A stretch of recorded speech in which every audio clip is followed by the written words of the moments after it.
from 31 yards. McPherson. And Cincinnati is heading to the Super Bowl. He called it again, I'm sure. He walked up and he goes, "Can you believe, Coach? We're going to the Super Bowl." And they did it. They beat Mahomes at home. Wow, Joe Burrow. No way. Garoppolo under pressure. Donald got there in the air, intercepted by the Rams, and they may ride to the Super Bowl on that.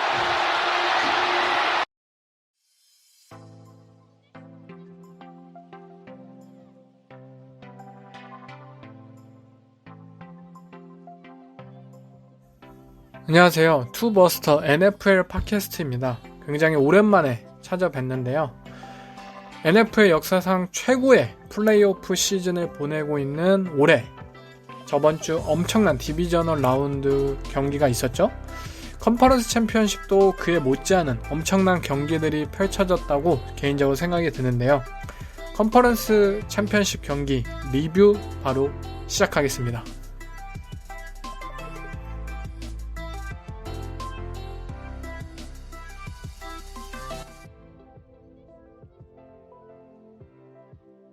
와우 라는 말이 떠오를 정도의 엄청난 경기였습니다. 저번주 디비저널 라운드 매치업들이 다 원 포지션 차이, 다 게임 위닝 필드골, 터치다운으로 경기가 끝나면서 NFL 역사상 최고의 플레이오프 한 주였다라고 대부분 평가를 받고 많은 찬사를 받았었는데요. 이번 주 챔피언십 라운드조차도 모두 게임 위닝 필드골로 경기가 마무리되면서 NFL 플레이오프는 역시 믿고 보는, 그리고 올 시즌은 이 재미와 감동이 그 배가 되는 그러한 해가 된 것 같습니다. 먼저 벵갈스와 칩스의 경기를 얘기해보고 싶은데요. 여러분들도 다 보셨겠지만 정말 엄청난 경기였습니다. 엄청난 경기였고 칩스 팬이 되었든 벵갈스 팬이 되었든 다른 NFL 모든 팬들이 되었든 이 경기를 보면서 엄청난 재미를 느꼈고, 그 여파가 바로 30분 후에 또 다른 나이너스와 램스의 경기로 이어질 때까지 저는 그 여파가 가시지 않았고, 좀 더 이걸 누리고 싶은데 너무 빨리 시작하는 거 아니야 라고 싶었을 정도의 경기였습니다. 먼저 경기에 대해서 좀 얘기를 하자면은, 사실 신시내티 벵갈스가 디비저널 라운드에서 타이탄스와의 경기에서 업셋을 일으키면서 승리를 하고 왔지만, 그 경기의 내용적인 면에서 조 버로우는 다 9개의 색을 당하였고, 분명 신시내티 벵갈스라는 팀이 타이탄스를 꺾고 올라온 것은 맞지만 경기를 실질적으로 좀 더 주도할 수 있었고 좀 더 압도적인 모습을 보였던 것은 테네시 타이탄스였어요. 타이탄스는 어쨌든 강력한 패스러쉬를 앞세워서 벵갈스의 오펜시브 라인을 계속해서 무너뜨렸고, 조 버로우가 9개의 색을 당하면서 그가 물론 스크램블링을 펼치면서 좋은 플레이를 만든 것은 맞지만 전체적으로 게임을 주도한 것은 타이탄스였어요. 그렇기 때문에 벵갈스가 이 컨퍼런스 챔피언십 전에 올라온 것만 하더라도 이들은 충분히 엄청난 모습을 보여준 것이고, 여기서 캔자스 시티 칩스에게 떨어지더라도 이것은 아쉽지 않은 그런 결과였다고 저는 생각이 들었는데요. 결국에 벵갈스는 또 한 번의 업셋을 만드는 데 성공을 했습니다. 디펜딩 AFC 챔피언이었던 칩스를 그것도 당당히 역전승으로 뒤집어 엎고 말이에요. 경기에 좀 더 X&O로 들어가자면, 여러분들도 아시겠지만 이 신시내티 벵갈스라는 이 팀의 오펜스, 그리고 이 팀의 가장 큰 자산은 바로 조 버로우예요. 이제 2년 차에 접어드는 이 LSU 그리고 내셔널 챔피언십 그리고 하이즈만 트로피 위너의 쿼터백, 이 쿼터백이 지금 엘리트급 퍼포먼스를 펼치고 있고, 벵갈스의 뭐 오펜시브 라인이 얼마나 뭐 형편없고 얼마나 끔찍해도 상관없어요. 조 버로우는 계속해서 플레이를 메이킹하고 있으며 조 버로우는 계속해서 득점을 뭐 만들어내고 있어요. 또한 벵갈스의 디펜스는 최소한의 실점을 묶어줄 수 있는 뭔가 엄청난 슈퍼스타 플레이어들은 없지만 그 끈끈하고 무언가 턴오버를 유발할 수 있는 그러한 능력을 가진 이 선수들로 구성되어 있고 이러한 점이 벵갈스의 가장 큰 장점이에요. 하지만 이 챔피언십전에서 보여준 벵갈스의 오펜스는 지금까지 봐왔던 모습과는 굉장히 달랐습니다. 어떻게 달랐냐 하면은 벵갈스는 이 칩스와의 경기에서 12 퍼스널을 굉장히 많이 썼어요. 1 러닝백, 2 타이트 엔드, 그리고 2명의 와이드 리시버. 이 12 퍼스널을 굉장히 많이 썼어요. 지금까지 뭐 디비전 라운드 그리고 레이더스와의 뭐 와일드 카드전에서는 벵갈스는 당연히 자말 체이스, 티 히긴스 그리고 타일러 보이드 이 3명의 와이드 리시버를 오펜스를 굉장히 선호했고 벵갈스라는 이 팀의 오펜스가 강점이 있는 것은 바로 이 리시버 진이었어요. 그렇기 때문에 뭐 11 퍼스널을 주로 사용하였고요. 하지만 칩스와의 이 챔피언십 경기에서 12 퍼스널을 굉장히 많이 사용했고 그 이유는 바로 칩스 디펜스에 있었습니다. 일단 이날 칩스의 디펜스는 굉장히 잘했어요. 뭐 최종 스코어는 뭐 칩스가 뭐 벵갈스를 끝내 막아내지 못해서 역전패를 당하긴 했지만 전반전 뭐 10점으로 묶은 것과 그리고 뭐 후반전도 그렇게 큰 오펜스의 부진에도 불구하고 큰 점수를 내주지 않았다는 점. 저는 칩스의 디펜스는 분명 이 경기에서 충분히 할 만큼 했다고 생각이 드는데 먼저 가장 놀라웠던 점은 이 칩스의 코너백들이 굉장히 잘 커버리지 능력을 보여주었다는 점입니다. 벵갈스의 첫 레드존 오펜스 드라이브를 한번 보시면 아시겠지만 이 퍼스트 다운 상황에서 스크린을 시도하다가 막히고 이 세컨드 다운 그리고 서드 다운 2번 연속 이 로우 레드존 와이드 리시버 레드존 페이드 컨셉을 시도를 해요. 이 페이드 라우트 그리고 조 버로우의 강하고 정확성 있는 패스는 벵갈스 오펜스에 있어서 터치다운 득점 자판기였어요. 치트키예요, 치트키. 자말 체이스한테 그냥 페이드 라우트 던진다. 터치다운 나왔어요. 티 히긴스한테 뭐 백숄더 스로우 뭐 50-50 볼 던졌으면 터치다운이 나왔어요. 그런데 칩스는 이걸 완벽하게 막아냈어요. 코너백들이 공격적이고 뭐 프레스, 제밍, 공격적이고 적극적인 움직임을 펼치면서 벵갈스의 리시버들을 레드존 상황에서 완벽히 묶어버리는 데 성공을 해요. 결과적으로 벵갈스는 이 드라이브에서 필드골로 마무리가 되었고 벵갈스의 마인드셋 이 팀의 오펜스는 여기서 살짝 변해버려요. 이 팀이 여기서 12 퍼스널을 중점적으로 사용하는 계기가 돼버립니다. 칩스의 디펜시브 백진들이 우리의 생각보다 굉장히 공격적이고 잘한다. 우리의 리시버들이 우리들의 강점이었던 이 50-50 볼 패스들을 잡아내지 못한다. 그렇다면 우리는 이 리시버진을 굳이 고집해야 될 필요가 없다. 벵갈스는 여기서 깨닫습니다. 또한 신시내티 벵갈스가 이러한 선택을 하게 된 가장 큰 배경은 저는 다른 데 있다고 생각을 해요. 그리고 그것은 바로 심판이었다고 생각을 합니다. 우리는 뭐 정규 시즌에 막 심판들이 얼마나 막 형편없고 이상한 뭐 페널티를 남발하고 그런 모습을 봐왔습니다.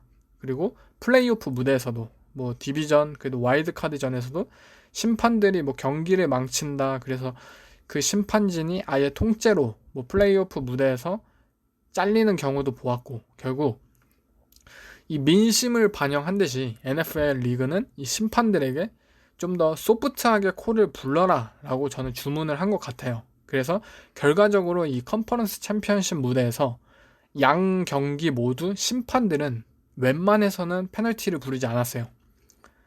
여러분들도 뭐 느꼈을 거예요. 뭐 해설들도 여러 차례 언급을 했을 텐데 뭐 패스 인터피어런스가 나왔을 상황인데 패스 인터피어런스를 안 부르고, 뭐 로핑 더 패서를 불렀을 상황인데 로핑 더 패서를 안 부르고, 이러한 상황들이 자주 펼쳐졌어요. 결국 벵갈스는 만약 이러한 심판진이 경기를 계속해서 콜링한다면 칩스의 코너백들이 더 공격적이고 더 잡아당기고 더 밀치는 이러한 플레이를 보여줄 거라고 생각을 한 거예요.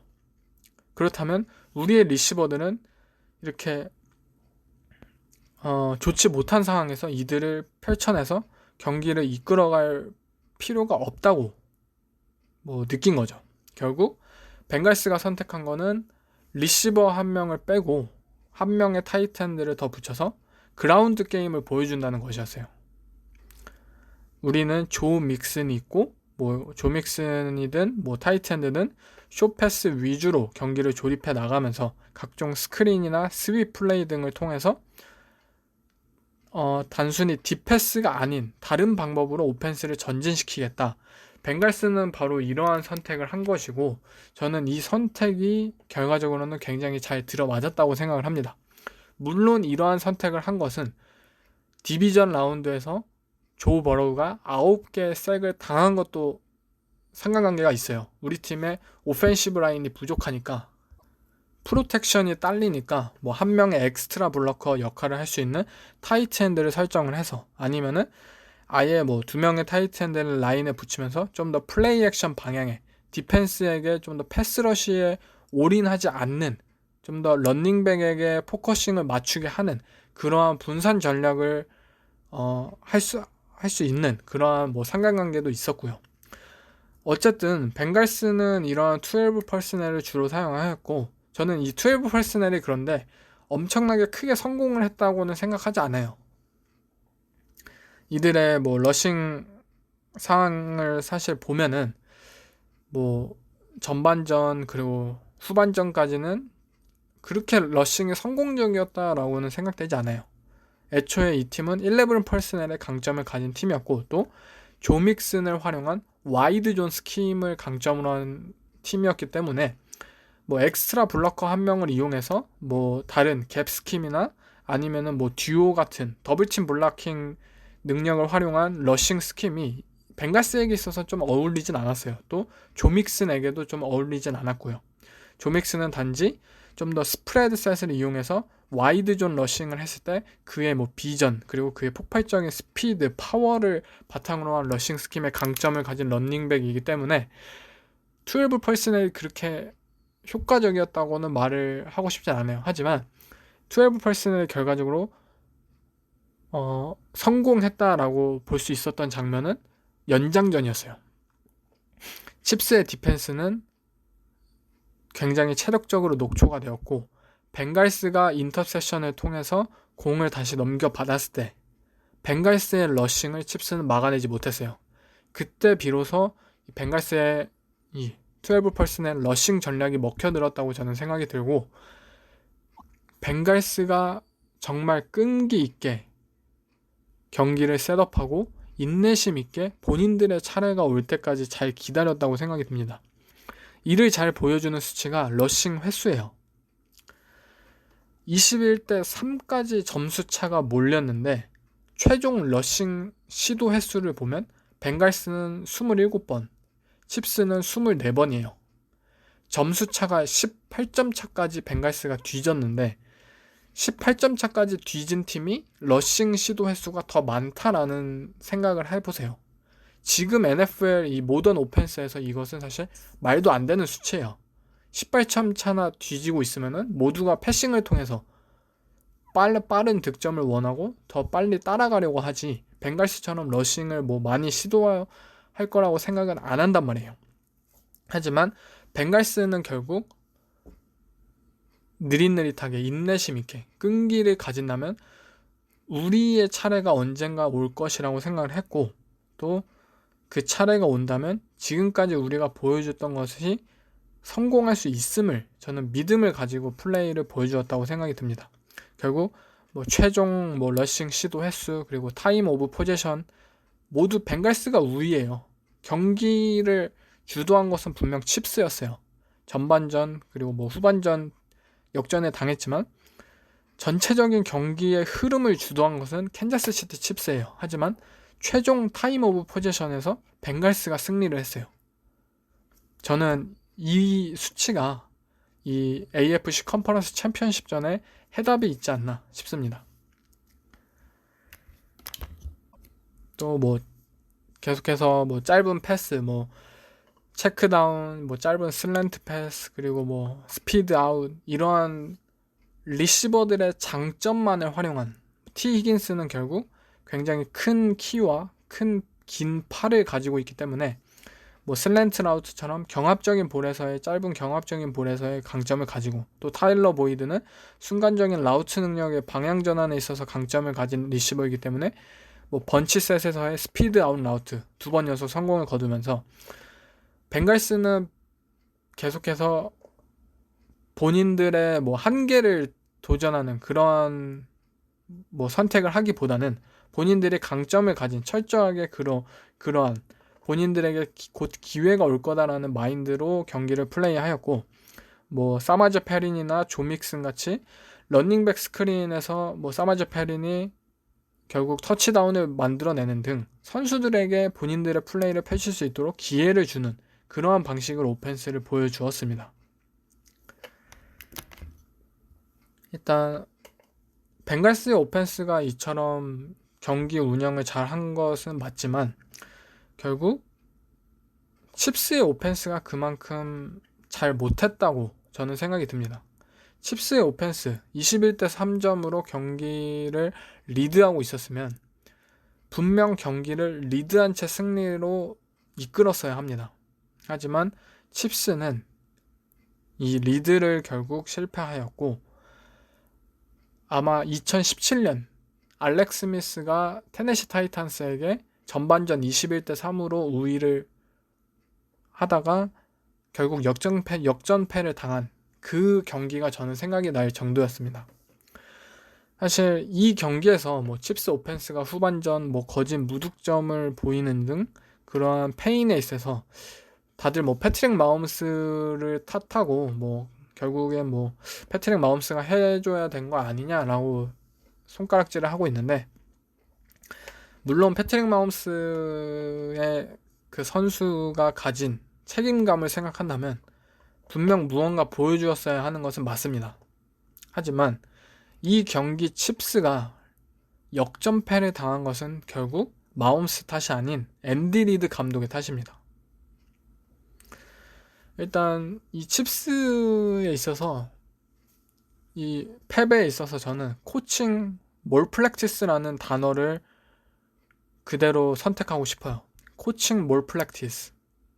코칭의 실패를 보여준 경기였습니다.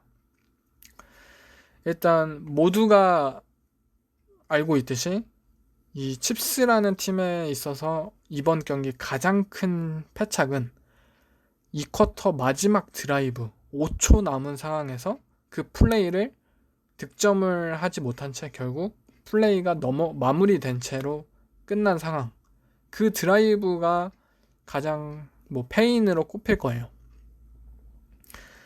만약에 5초가 남은 상황, 즉 뭐 한 번에 빠른 플레이로 뭐 3초나 4초를 소비하고 그 플레이가 성공되지 않았을 때 필드골을 차기 위해 뭐 1초나 2초를 남겨야 하는 상황, 그 상황에서 오펜스 플레이 콜러가 선택할 단 하나의 옵션은 페이드 아웃이에요. 그냥 아무 생각 없이 본인의 뭐 리시버진을 믿고 페이드 아웃 하나 던지고 안 되면 그냥 필드골 차는 게 정석입니다. 5초 남은 상황에서 무언가를 생각하면 안 된단 말이에요.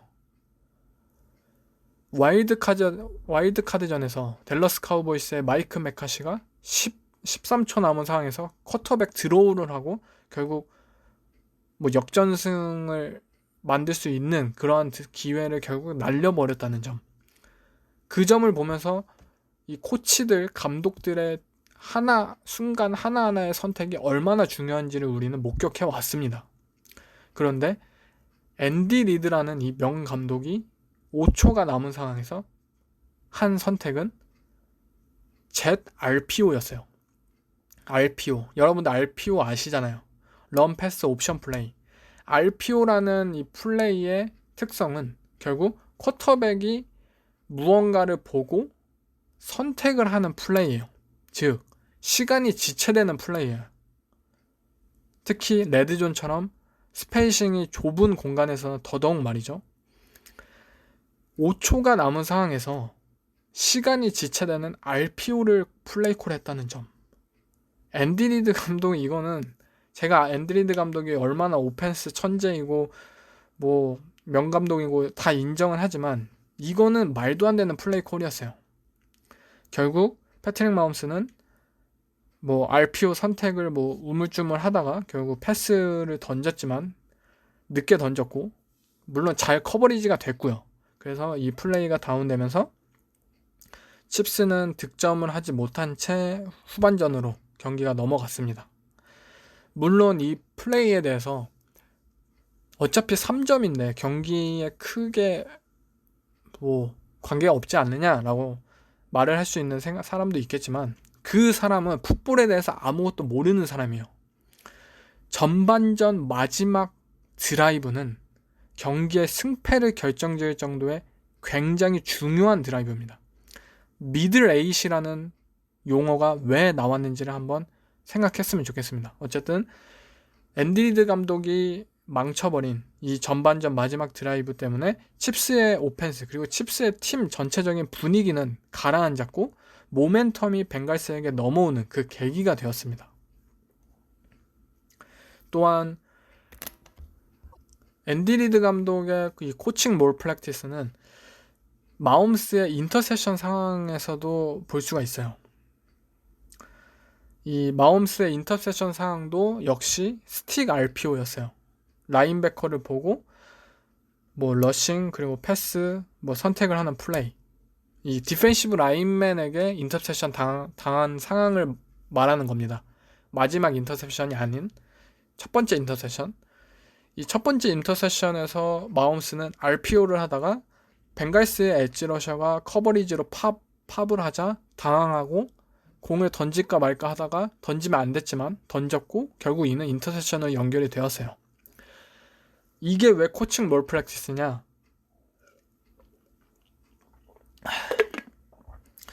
우리는 신시내티 벵갈스가 테네시 타이탄스와의 경기에서 라이언 테너힐에게 레드존에서 마이크 힐튼이죠. 인터셉션 한 장면을 봤어요. 마이크 힐튼이 인터셉션을 한 플레이가 바로 RPO였어요. 이 신시내티 벵갈스는 저번 주 경기에서 RPO를 상대로 턴오버를 가져왔던 디펜스를 가지고 있어요. 즉 RPO에 대해서 완벽히 준비를 해오고 있고 또 결과물을 보여준 팀이에요. 또한 전반전에서 레드존에서 RPO를 하다가 칩스는 득점을 하지 못한 이 경험도 있고요. RPO를 고집할 필요가 없었는데 칩스는 그 상황에서 또 RPO를 하다가 결국 인터셉션으로 경기의 모멘텀은 완전히 넘어가 버립니다.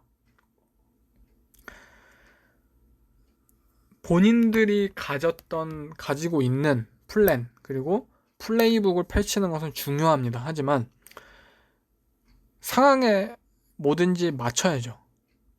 하프타임 어드저스트먼트가 굉장히 중요한 이유 그리고 앤디 리드라는 감독이 왜 매년 플레이오프에서 번번이 탈락의 고배를 마시고 그의 소극적인 보수적인 경기 운영에 있어서 항상 비판을 받아왔는지 다시 한번 일깨워주는 그런 경기였어요. 물론 패트릭 마홈스라는 슈퍼카를 얻었기 때문에 앤디 리드는 우승을 한번 경험해보기도 했어요. 하지만 이런 식의 플레이콜 그리고 매니지먼트 능력을 계속해서 보여준다면 칩스가 한 번의 슈퍼볼로는 부족하잖아요. 이들은 패트릭 마홈스, 트래비스 켈시, 타이르 킬을 가졌는데요. 오펜시브 라인도 탄탄하게 재건을 했고 이 코칭 몰 프랙티스가 굉장히 저는 떠올랐던 그러한 경기였습니다. 또한 벵갈스 디펜스의 대처도 굉장히 훌륭했는데 벵갈스가 후반전 선택한 하프타임 어드저스먼트는 바로 3맨 러쉬 그리고 8맨 커버 드랍이었어요. 지금 벵갈스는 3명만 패스러시를 하든 4명만 패스러시를 하든 패트릭 마홈스는 뭐 스크램블 하면서 뭐 요리조리 피해 다니고 이것을 깨달았어요. 전반전. 결국 이들은 3명만 러쉬를 보내고 나머지 1명은 오히려 커버리지를 시키면서 커버리지에 좀 더 강화를 취하자라는 전략을 들고 왔고, 그 대상은 바로 트래비스 켈시였어요. 트래비스 켈시는 뭐 당연히 Y 타이트엔드니까 라인에 가깝게 붙잖아요. 그렇다면 그쪽 라인에 있는 엣지 러셔 1명을 트래비스 켈시 쪽으로 순간적으로 커버리지 팝을 시키고, 또 뭐 다른 뭐 니켈 플레이어나 뭐 세이프티 플레이어를 켈시에게 붙이면서 완벽한 더블 팀 커버리지를 보여주었어요. 결과적으로 트래비스 켈시는 이 경기에서 후반전 가장 중요한 순간에 칩스에게 있어서 항상 무언가를 보여주었던 트래비스 켈시는 후반전 뭐 별다른 화력을 못 보여줬어요. 연장전도 마찬가지고. 이 트래비스 켈시 지우기 전략을 한 신시내티 벵갈스, 그리고 신시내티 벵갈스가 또 하나 커버리지에서 중점적으로 보여준 것은 바로 컷더 크로서예요. 컷더 크로서. 이 캔자스 시티 칩스나 다른 뭐 스프레드, 뭐 에어레이드 오펜스에 있어서 가장 큰 무기는 결국 필드를 가로지르는 크로서 역할이에요. 이 크로싱 라우트를 타는 이 리시버들의 존재, 타이릭 힐이 되었든 미콜 할드먼이 되었든 뭐 트래비스 켈시가 되었든 이 크로싱 라우트를 타는 리시버들을 막기는 굉장히 힘들어요. 뭐 당신이 뭐 제이시 잭슨, 뭐 젤런 램지, 뭐 트레번 딕스, 뭐 어떤 코너백을 가졌든지 1대1 상황에서 크로싱 라우트를 타는 리시버를 온전히 막기는 굉장히 힘듭니다. 결국 벵갈스는 특히 타이릭 힐이라는 존재의 크로싱 라우트를 막기 위해서 투 하이 커버리지를 펼친 다음 나머지 윅 세이프티 1명을 샵 3 인사이드 슬롯 리시버를 커버하는, 즉 원 크로스 컨셉을 사용하면서 세이프티 1명을 중앙으로 내리면서 크로싱 라우트를 막기 위해서 그렇게 의도를 했어요. 이 크로싱 라우트를 따라가는 뭐 니켈 플레이어는 만약 세이프티가 그 크로싱 라우트 리시버를 정확히 인계를 받으면 다시 그 선수가 다시 컷더 크로서, 뭐 쿼터백을 쫓든 아니면은 뭐 플레이가 브로큰 상황에 펼쳐져서 다른 리시버가 그 상황에 있든 이 역할 바꾸기를 지금 커버리지를 의도를 했고, 이러한 전략이 완벽하게 들어맞는데 성공을 했습니다. 결과적으로 마홈스의 마지막 인터셉션 플레이를 보면은 결국 크로싱 라우트를 타는 선수, 뭐 타이릭 힐을 막기 위해서 윅사이드 세이프티가 갔고, 또 이 윅사이드 세이프티를 원 크로서로 쓸 수 있는 가장 큰 이유는 이 제시 베이츠라는 이 프리 세이프티의 커버리지 레인지를 벵갈스는 굉장히 신뢰했기 때문입니다. 결국 제시 베이츠는 쿼터백의 눈을 읽고 원 하이 커버리지 세이프티 상황에서 타이릭 힐을 뭐 이 라우트를 온전히 따라가면서 결국 인터셉션을 만드는 데 성공을 했습니다. 이 벵갈스의 디펜시브 플레이는 굉장히 찬사를 보내고 싶었던 그러한 경기였고, 이 벵갈스의 디펜스에 어드저스트먼트를 실패했던 그러한 뭐 앤디 리드 감독의 뭐 실패가 보였던 그러한 경기이기도 했고요.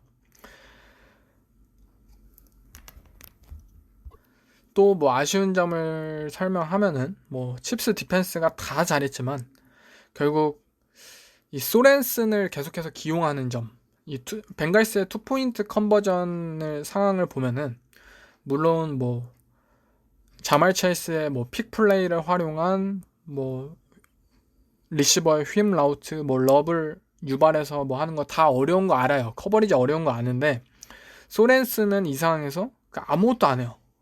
뭐 리시버를 정확히 커버하는 것도 아니고 뭐 커뮤니케이션을 활용해서 내가 뭐 자말 체이스가 인사이드로 오면 내가 맞고 너가 아웃사이드로 가면 아웃사이드 막 이러한 어떠한 움직임도 보여주지 않지 그냥 가만히 있다가 투포인트 컨버전을 허용해요. 이러한 점이 너무 아쉽습니다.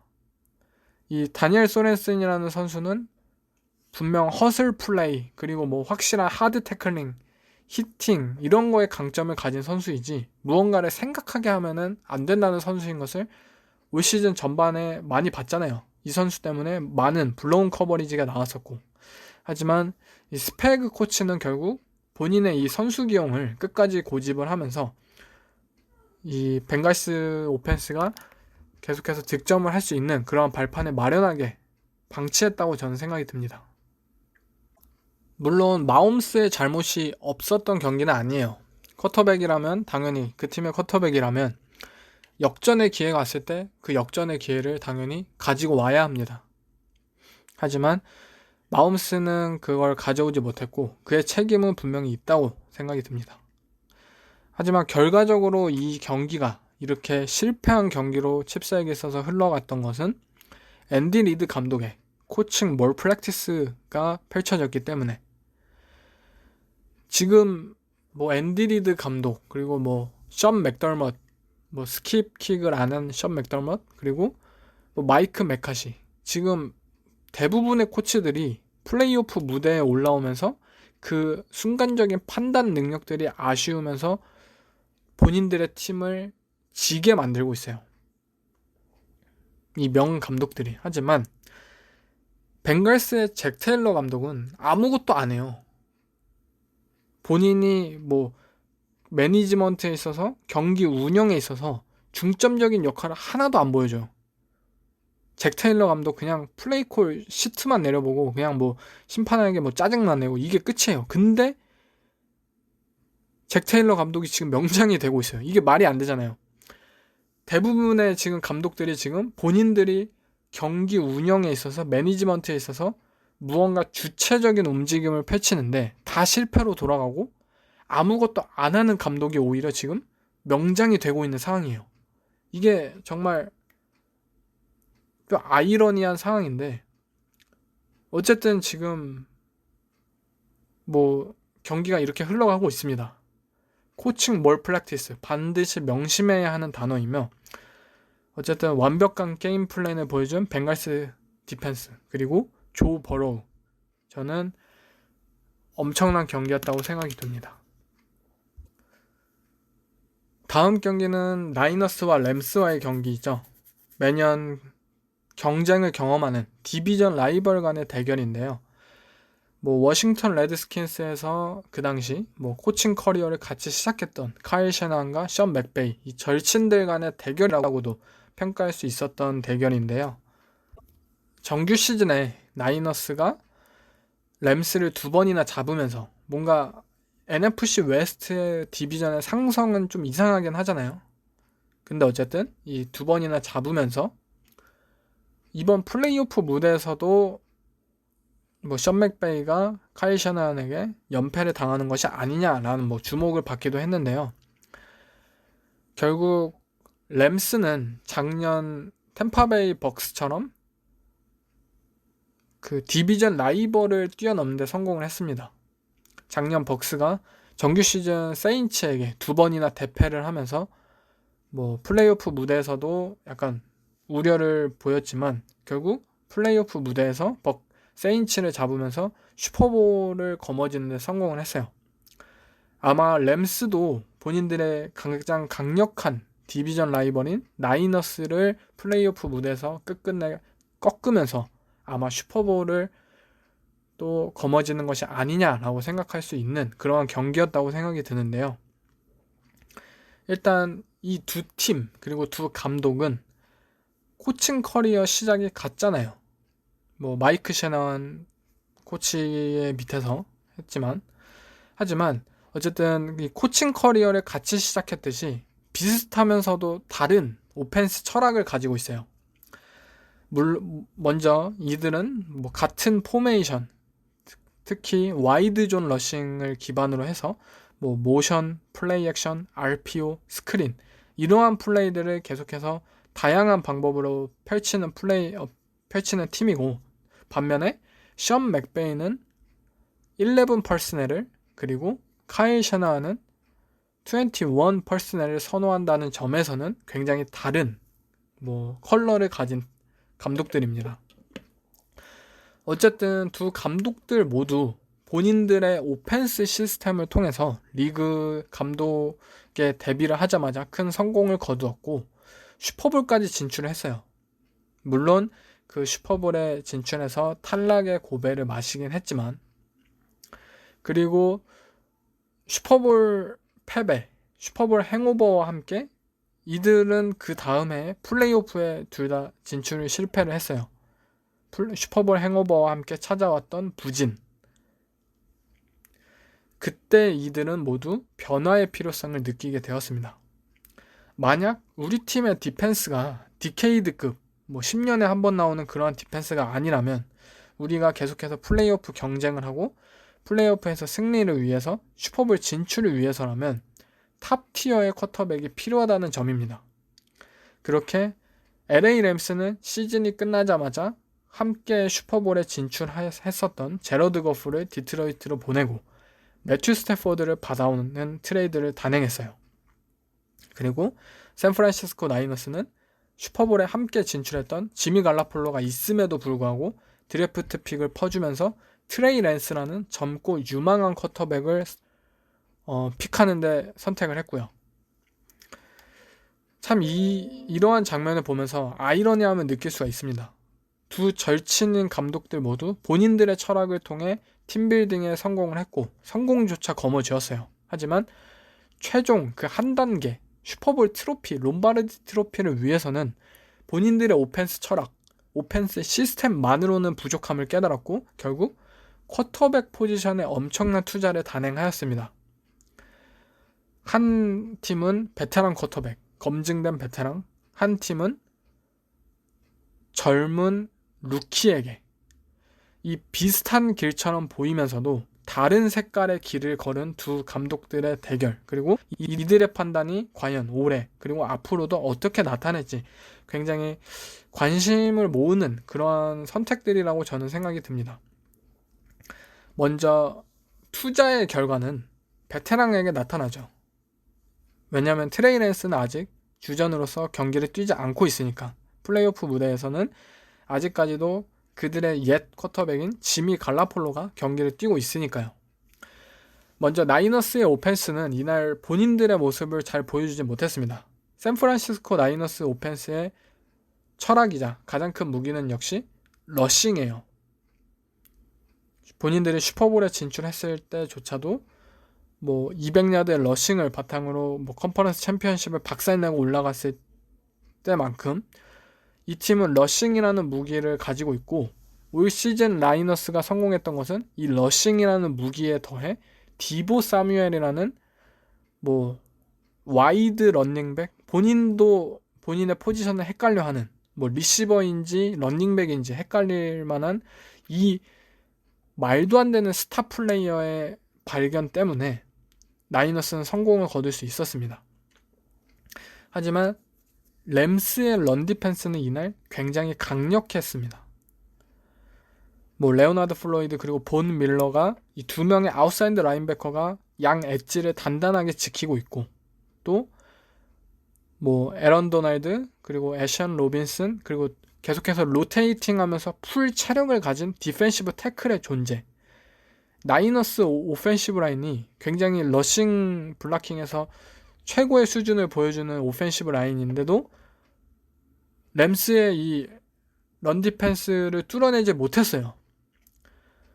또 이 LA 램스는 이 경기를 좀 나이너스의 러싱을 그리고 퍼스널을 의식해서 좀 더 라이드 인 더 박스라는 박스를 가볍게 여기는 본인들의 기존 철학을 버리고 박스를 좀 더 라인베커를 붙이고 세이프티 한 명을 아예 다운시키면서 원하이 세이프티를 보여주면서 박스 러싱을 잠그는데 좀 더 중점적인 모습을 보였습니다.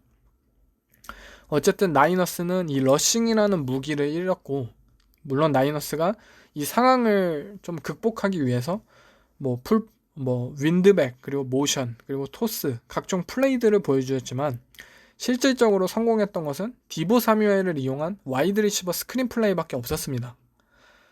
러싱이 더 이상 상대에게 위협적인 무기가 아니라면 다른 팀도 아닌 샌프란시스코 나이너스에겐 굉장히 큰 문제가 됩니다. 왜냐? 만약에 버팔로 빌스나 캔자스 시티 칩스 그리고 뭐 LA 램스 이러한 팀들이 러싱이 잘 안 통하면은 그러면 우리는 패싱을 통해서 경기를 조립해 나가겠다 이렇게 생각을 하면 돼요. 하지만 샌프란시스코 나이너스라는 팀에게 러싱이 잘 안 된다는 점은 나는 궁수인데 화살촉이 무뎌서 상대의 살갗을 뚫어내지 못해요. 그런 상황입니다. 나이너스에겐. 결국 여러 다양한 방법으로 뭐 러싱을 시도했던 나이너스는 잘 통하지가 않자 결국 패싱을 선택하게 되었습니다. 뭐 조지 키를, 뭐 브랜든 아이육 그리고 뭐 뛰어난 패스 캐칭 런닝백들이 있기 때문에 나이너스는 패싱을 점점 선택을 하기 시작했고 뭐 지미 갈라폴로의 이날 패싱 게임은 뭐 꽤 괜찮았어요. 뭐 인터미디에이트 패싱 라우트 컨셉에서 좋은 모습을 보여주었고요. 또 뭐 브랜든 아이육, 뭐 이 리시버들, 그리고 디보 사뮤엘, 그리고 미첼, 런닝백들이 이 간단한 캐치를 큰 야드로 만들어주기도 했고요. 하지만 경기의 후반으로 갈수록 그리고 램스 디펜스에게 있어서 굉장히 중요했던 것은 나이너스의 오펜스가 과연 딥패스를 만들어낼 수 있느냐였어요. 템파베이와 LA 램스와의 경기에서 톰 브래디가 젤런 램지를 따돌리면서 마이크 에반스에게 터치다운을 만들었던 그러한 패스를 지미 갈라폴로가 만들어낼 수 있느냐가 중요했습니다. 하지만 지미 갈라폴로는 만들어내지 못하였고 또 샌프란시스코 나이너스는 아예 시도를 잘 하지 않았어요. 이 딥패싱 컨셉을. 결국 LA 램스는 본인들이 딥패싱 컨셉 라우트에 있어서 두려워하지 않아도 깨닫게 되자 커버리지를 좀 더 촘촘하게 그물을 좀 더 조이면서 4쿼터 나이너스를 셧아웃 시키는 데 성공을 했습니다. 저는 이날 경기 이 램스와 나이너스와의 경기에도 굉장히 코칭 몰프랙티스가 많이 범해진 경기였다고 생각을 합니다. 카일 샤나는 분명 천재예요.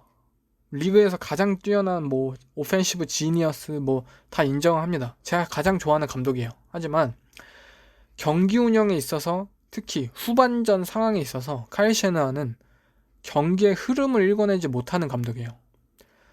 단순히 뭐 애틀란타 팔콘스의 오펜시브 코디네이터 시절에 25점 차 역전패를 당한 것 그것을 떠나서 이번 경기 4쿼터 10분 남은 상황에서 램스의 45야드 진영 폴스 앤 투 상황에서 카일 샤나는 펀트를 결정합니다.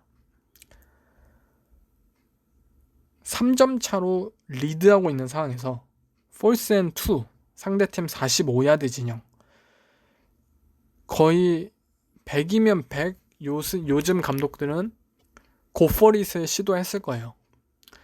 물론 이 폴스 앤 투 펀트를 보면서 본인들의 디펜스를 믿은 거 아니냐라고 생각을 하시는 분들도 있겠지만 4쿼터 10분 남은 상황에서 본인들의 디펜스를 믿는 것은 바보 같은 짓이에요. 4쿼터 상황에서 디펜스는 체력적으로 분명 다운되어 있는 상황이고 그 전 드라이브에서 LA 램스는 매튜 스태포드는 터치다운을 만들어내세요. 바로 직전 드라이브에서 터치다운을 헌납했다는 것은 이 팀 램스라는 팀의 오펜스를 점점 막아내기 힘들어한다는 것을 의미하고 만약 본인들이 이 상황에서 펀트를 통해 상대에게 공을 넘겨주었다면 또 다른 득점의 가능성을 의미한다는 뜻입니다. 하지만 카일 샤나는 고퍼릿을 하지 않고 결국 펀트를 찾고 이 드라이브는 결국 매튜 스태포드가 동점 필드골 드라이브를 만드는데 기여를 합니다. 카일 샤나는 분명 무언가를 느꼈어야 한다고 저는 생각을 해요. 그 무언가가 굉장히 느끼기에는 힘들겠지만 단순히 보수적이고 이런 것을 떠나 뭐 보수적이고 소극적인 플레이콜을 의미하는 것을 떠나 경기의 흐름을 읽는 것을 좀 더 깨달아야 되지 않나 싶습니다. 물론 이날 카일 샤나만 이상한 플레이콜을 한 것은 아닙니다. 션 맥베이도 뭐 말도 안 되는 챌린지를 2번이나 쓰면서 아니 이 챌린지 쓰라고 한 어시스턴트가 있으면은 그 사람 당장 자르라고 말하고 싶을 정도로 말도 안 되는 방법으로 타임아웃을 3개나 다 썼어요. 후반전. 만약에 4쿼터 6분 남은 상황에서 샌프란시스코가 뭐 게임 위닝, 뭐 필드골 드라이브라도 만들었더라면 분명 타임아웃이 없는 LA 램스는 그대로 졌을 거예요. 션 맥베이 때문에. 하지만 결국 나이너스가 자멸을 했기 때문에 션 맥베이는 이러한 책임을 다 회피할 수 있었고, 결국 이 경기를 보면서 느낀 것은 투자 방법의 차이였습니다. 두 팀 모두 뭐 제러드 거프, 지미 갈라폴로 안 되는 걸 알아요. 두 팀 모두 좋은 디펜스 그리고 뭐 좋은 오펜스 시스템 가지고 있고요. 하지만 지금 당장 램스는 매튜 스태포드를 가지고 있다는 점, 지금 당장 트레이 랜스는 백업이라는 점, 이 사실 하나가 슈퍼볼 진출을 저는 결정지었다고 생각을 합니다. 아마 지미 갈라폴로는 본인의 나이너스 커리어 마지막 패스가 인터셉션으로 이대로 마무리되지 않을까 싶고, 분명 지미 갈라폴로는 뭐 선수들이 좋아하고 라커룸의 리더이며 뭐 매력적이고 겸손하고 좋은 선수이지만 지미 갈라폴로로는 절대 슈퍼볼을 우승할 수가 없습니다. 프론트가 이것은 개입을 해야 되며 트레이 랜스를 내년에는 무조건 올리는 방향으로 가지 않을까 싶습니다. 어쨌든 디트로이트에서 끊임없이 고생을 한 매튜 스태포드, 같은 디비전 라이벌로서 그가 고생하는 것을 참 많이 목격을 해야 하는데요. 이적 첫 시즌 만에 슈퍼볼에 진출하였고, 또 뭐 OBJ, 베이커 메이필드라는 쿼터백의 밑에서 뭐 OBJ는 늙었다, 느려졌다, 많은 뭐 비판과 수모를 당했지만 램스에 이적하자마자 슈퍼볼에 갔어요. 그리고 슈퍼볼에 가는 데 있어서 엄청난 역할, 엄청난 기여를 보여주었고요. 너무나 축하스럽고, 과연 어떠한 슈퍼볼 무대가 펼쳐질지 저도 굉장히 궁금합니다. 저는 이 두 번의 경기를 보면서 결국 울고 있는 것은 클리브랜드 브라운스 팬들이 아닐까 싶어요. 브라운스가 뭐 3년, 4년, 5년 계속해서 탱킹을 보여주었어도 결국 1년 꼬라박은 신시내티 벵갈스가 먼저 슈퍼볼에 진출했어요. 그리고 OBJ 그렇게 못한다, 뭐 우리 베이커 메이필드는 뭐 리시버들이 못하는 거다, 탓이 뭐 죄가 없다 이러더니 OBJ 램스로 가자마자 슈퍼볼에 오르고 엄청난 캐치들을 만들어내고 있고요. 아마 클리브랜드 브라운스 팬들이 가장 보고 싶어하지 않은 슈퍼볼이 되지 않을까 싶고, 슈퍼볼 프리뷰로 한번 찾아뵙겠습니다. 벵갈스 그리고 램스 팬들 지금을 즐겼으면 좋겠습니다. 여기서 마무리하겠습니다. 감사합니다.